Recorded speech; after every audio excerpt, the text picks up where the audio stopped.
Kenapa? Lah itu tidak bisa dihormati. Loh itu bupati loh, apalagi pelayan hamba yang kelasnya di bawah. Bagaimana caranya kita jadi hamba tapi dihormati? Nah ini sesuatu yang sulit untuk dikejar, untuk didapatkan. Bagaimana kita melihat contoh-contoh para pelayan Tuhan yang ada. Mungkin mereka menyebut saya pelayan Tuhan, tapi jamnya Rolex. Pelayan Tuhan model apa? Bagaimana bisa dihormati? Oh saya ini hamba Tuhan, hanya cacing-cacing rendahan saja di hadapan Tuhan. Tapi numpak Harley, punya villa. Woi, dari terus hamba cacing apa duwe villa? Ini loh, perlu banyak kita belajar bagaimana kita menjadi pelayan, menjadi hamba tanpa kehilangan kehormatan. Itu sulit. Karena ketika kalau kita sudah biasa jadi hamba, tambah suwe orang-orang biasanya ini sing ngurusi wong kaya malah dikongkan-kongkoni akhir. Nah ini repot. Nah itu perlu banyak belajar kepada Tuhan, perlu banyak mendalami lagi bagaimana cara pelayanan kita. Tentu Yesus mengatakan anak manusia atau Yesus sendiri datang ke dunia ini untuk melayani. Bahkan lebih dari itu, memberikan nyawanya untuk tebusan bagi banyak orang. Dilakukan lebih. Ini yang ingin saya tekankan dalam khotbah malam hari ini. Pelayan atau pelayanan itu adalah identitas orang Kristen. Pelayan itu identitas orang Kristen. Ini yang ditekankan Tuhan. Anak manusia datang ke dunia untuk jadi pelayan, untuk melayani. Kalau kita pengikut Yesus, artinya kita harus mengikuti itu. Karena itu jalan yang ditempuh oleh Tuhan. Kalau Tuhan lewat sini, kita lewat sana, itu tidak ngikuti. Itu kita bikin jalan sendiri. Nah Tuhan lewat jalan pelayanan, ya kita harus lewat jalan pelayanan. Harus jadi pelayan juga. Sehingga pelayan itu identitas kita, bukan tugas. Nah ini yang seringkali disalahpahami dalam kekristenan, di mana pelayanan itu kalau pas tugas di gereja. Pelayanan itu bukan tugas, itu identitas kita. Itu bagaimana orang Kristen hidup, melayani. Paling gampang aja lah, WL, pemimpin pujian. Kalau pelayanan nyanyi, memuji Tuhan, betul ya? Pas sudah selesai, hari Seninnya, hari Selasanya, di rumah, muji Tuhan apa enggak? Belum tentu. Boleh jadi ya malah kegiatan lain, malah mungkin nyanyi tapi nyanyi lagu-lagu dunia, enggak memuji Tuhan. Kapan memuji Tuhan? Ya pas tugas. Nah ini artinya dia pelayan dalam hal tugas, bukan identitasnya pelayan. Kalau memang dia identitasnya adalah seorang pemimpin pujian, masih hari Senin, Selasa di rumah ada orang, enggak ada orang, nyanyi memuji Tuhan. Betul? Pemain musik misalnya, tugas, pelayanan, ngiringi. Kalau pas enggak tugas, main musik memuji Tuhan enggak? Belum tentu. Nah ini loh, ini sesuatu yang bagaimana memunculkan saya, identitas saya itu pelayanan. Dan pelayanan dalam hal apa, itu harus kita pegang sebagai identitas. Bukan hanya sekedar tugas. Kalau tugas itu kan dijalankan ya waktu pas tugas. Kalau enggak tugas ya sudah, enggak melayani. Itu sama kayak pelayan-pelayan di rumah sakit itu. Yang melayani BPJS, kalau jam 4 ya wis enggak mau melayani. Untuk jamku kok. Jam istirahat jam 12 siang kita datang, dilayani enggak? Enggak. Wong itu aku sing tugas, aku wae istirahat. Ngono wong mau wegelno kowe ya. Iki nyapa lho jane ndak gelem wong kurang titik lho kok kurang nampani iki tok tampanono. Sudah selesai jamnya Mas, besok aja Senin. Iki piye lho iki? Karena memang itu tugas dia, bukan identitasnya. Wong-wong kita megel nih, masa kita di hadapan Tuhan pelayanan seperti itu? Ayo nyanyi muji Tuhan, ora wayah WL kok muji Tuhan. Iki piye saya? Megel untuk tugas ya. Repot tuh. Ayo bahas firman Tuhan, ora wayah khotbah bahas firman Tuhan.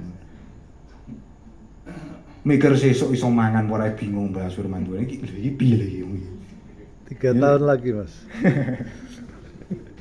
Lah ini perlu permenungan. Saya ini sebetulnya pelayan pas tugas atau itu identitas saya. Nah saya itu pernah dimintai tolong kakak ipar saya untuk ngurus bikin e-katalog itu tentang bagaimana nanti pemerintah ngirim tender, terus kemudian kita ikut tender, kalau menang nanti pesennya itu di dalam e-katalog. Pokoknya ruwet lah itu istilahnya.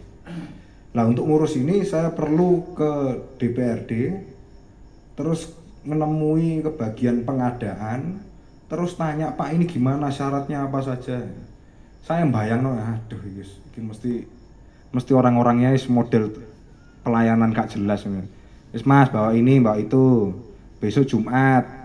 Kalau Jumat itu biasanya orang-orang pulang cepet, terus balik ke Senin aja, Senin bawa balik lagi. Lah itu tempatnya dari rumah saya kira-kira 18 kilometeran. Lah saya bolak balik itu mau males.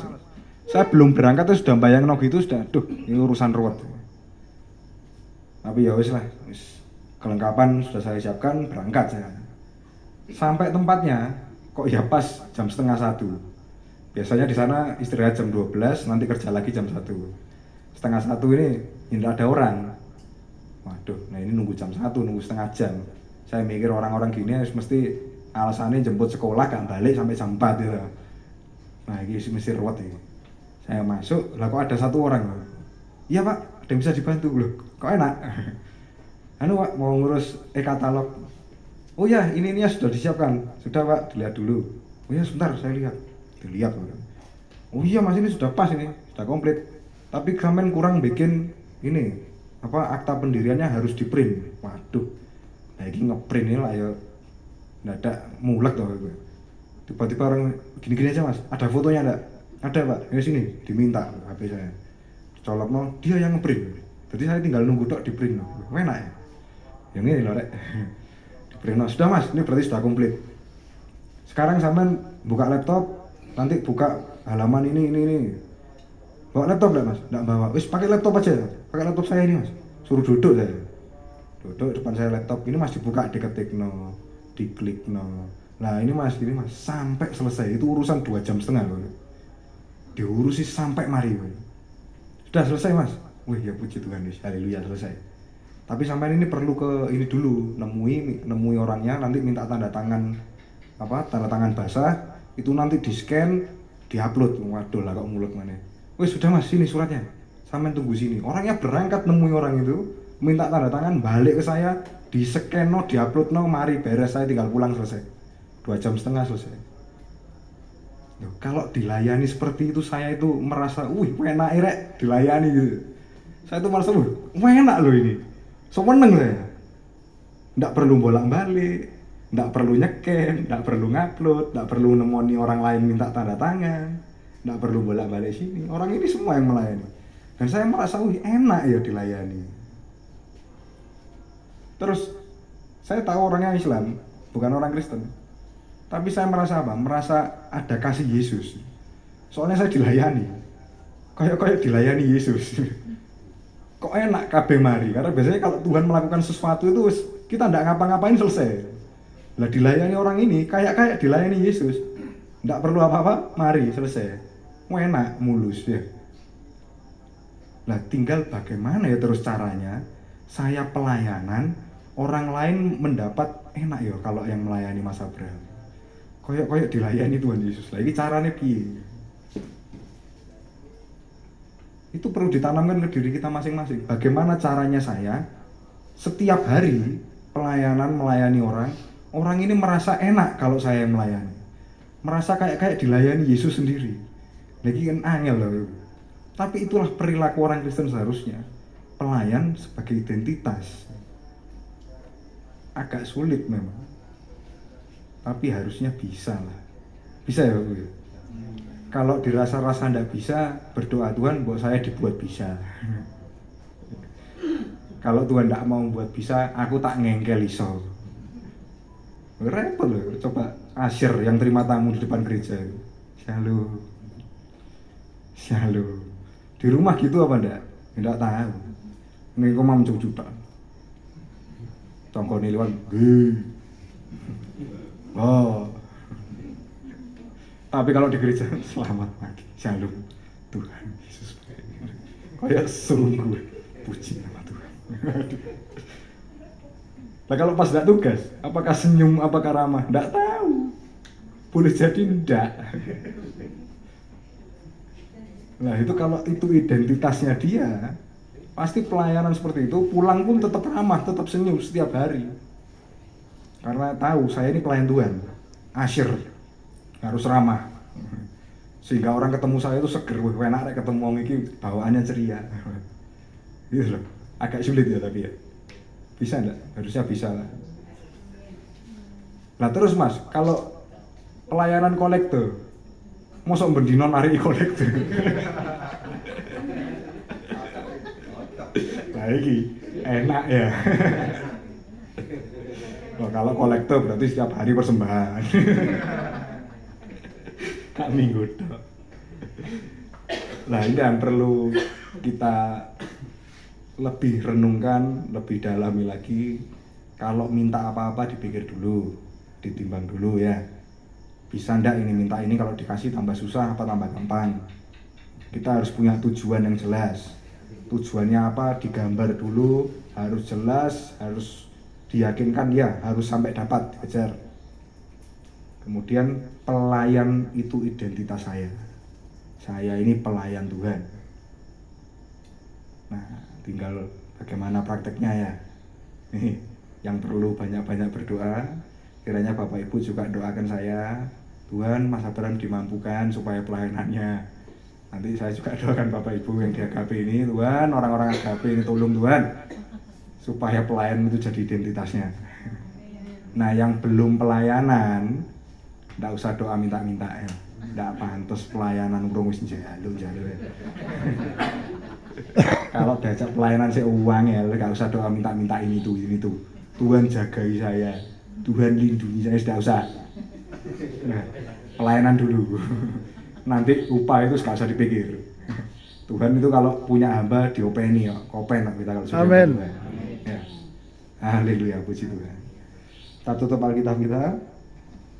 Kiranya firman Tuhan malam hari ini boleh menguatkan kita semua dan menyegarkan kita semua. Tuhan Yesus baik.